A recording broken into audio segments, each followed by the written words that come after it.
Vous écoutez un podcast Top Music. Premier sur la région. C'est moi le patron, avec le réseau Entreprendre. Un nouveau podcast Réseau Entreprendre Top Music. Merci à Top Music d'ailleurs de nous donner l'antenne pour parler d'entrepreneuriat. Ce matin, j'ai le plaisir de recevoir Arnaud Muller. Bonjour Arnaud. Bonjour Alain. Arnaud a créé à 37 ans une société qui s'appelle Sport Managing. Sport Managing, c'est le développement d'outils informatiques liés à la pratique sportive. Alors présenté comme ça ne veut pas dire grand-chose, mais Arnaud va nous préciser ça, sachant qu'Arnaud a un Master 2 en sciences du management et qu'il est actuellement professeur de commerce.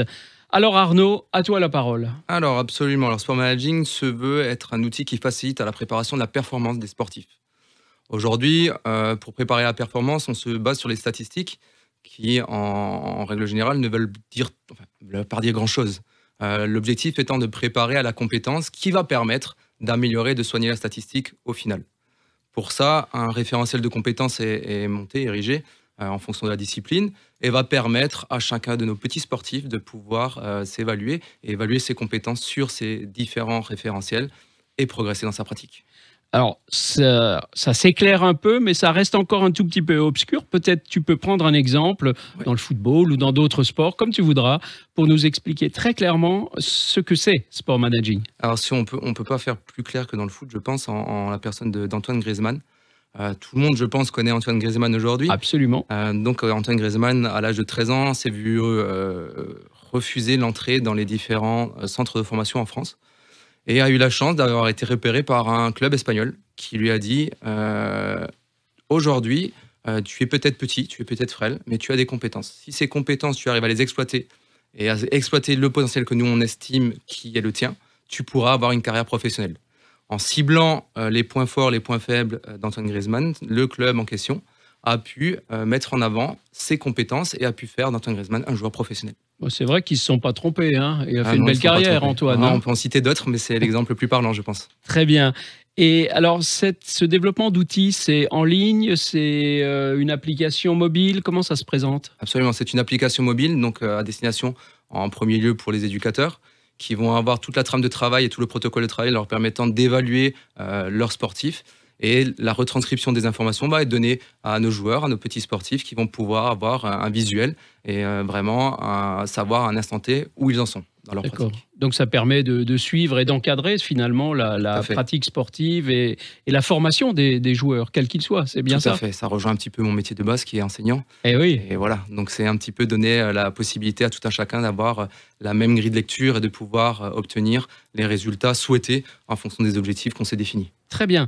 Arnaud, quand on est enseignant comme toi, prof de commerce, comment on devient entrepreneur ? Généralement, les profs, ça ne devient jamais entrepreneur. Alors, il faut savoir aussi que je suis sportif depuis maintenant très longtemps, diplômé d'État. Avant toute chose, je suis un compétiteur. Et le compétiteur, il a besoin de challenge. Aujourd'hui, sans dénigrer le métier de professeur, mais il reste certain. Je veux dire, il n'y a pas d'évolution possible. Donc, pour moi, il me fallait me rebooster un petit peu dans ma vie, un petit tournant de ma vie, à passer 35 ans, me rebooster, me donner un nouveau challenge. Et ce challenge, c'était l'entrepreneuriat qui me paraissait juste évident. D'accord. Et aujourd'hui, tu es heureux d'être chef d'entreprise ? Aujourd'hui, je suis plus qu'heureux d'être chef d'entreprise. C'est le pied, quoi. C'est le top. Ah ouais, c'est le top. C'est le top. Eh bien, je pense effectivement que c'est le top, à condition, bien sûr, d'être bien entouré, d'être bien, de réfléchir et de préparer son entreprise. Hein. Ça ne se fait pas comme ça d'un claquement de doigts, c'est ce qu'a fait Arnaud. Le prochain challenge, c'est quoi ? C'est l'international ? Le prochain challenge, c'est l'international. Alors, il y a 2 challenges qui s'opèrent au 1er janvier. Le premier, c'est la mise en ligne de l'application sur la base de celle qui existe déjà, plus un nouveau module. Et la deuxième grande porte qui s'ouvre, c'est l'internationalisation vers le Brésil. Vers le Brésil. Pourquoi le Brésil ? Parce que j'ai eu la chance d'être sollicité par le sélectionneur des U21 du volley. Ah, bravo.